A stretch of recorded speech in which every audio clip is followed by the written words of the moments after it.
Hi, I'm Karen Theimer Brown, President and CEO of Historic Annapolis. The city continues to attest that Historic Annapolis opposes the City Dock project. This is not true.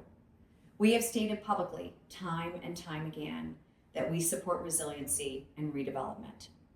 What we do not support is the Maritime Welcome Center as proposed. This building has nothing to do with resiliency.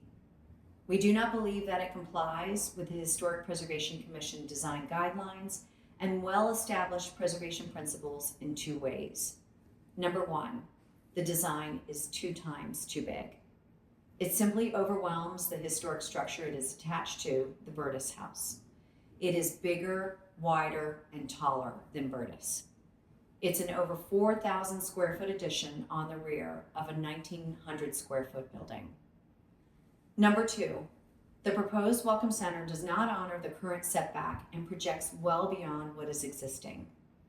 Now, we recognize that this historic landscape has evolved over time, but what will be lost with this plan is the sense of openness that we have all enjoyed for 3/4 of a century. There are 2 other points to mention.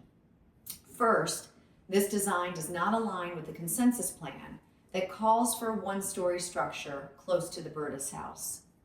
And second, Historic Annapolis prepared a plan for an appropriately scaled addition to the Burtis House before the city acquired the building. This alternative plan meets the guidelines but has been dismissed by the planning team. An appropriately scaled addition to Burtis can be done. So how do we move forward in a way that is sensitive to preservation concerns? First, the city can consider adaptive reuse of nearby vacant structures. This is a more cost-effective and a greener solution. Second, the city can break up the mass by moving some of the uses elsewhere.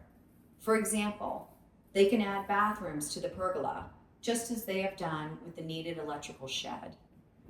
And third, the city can explore redesign options to make it smaller by lowering the roof line or by creating a more efficient interior space plan. So what's next? The Historic Preservation Commission will be reviewing this application Thursday, February 27th at 7 o'clock in the City Council chambers. If you have concerns with what is being proposed, join us for public testimony or submit written comments. This is the largest, most expensive public infrastructure project in the history of our historic town. Your voice is important. Thanks.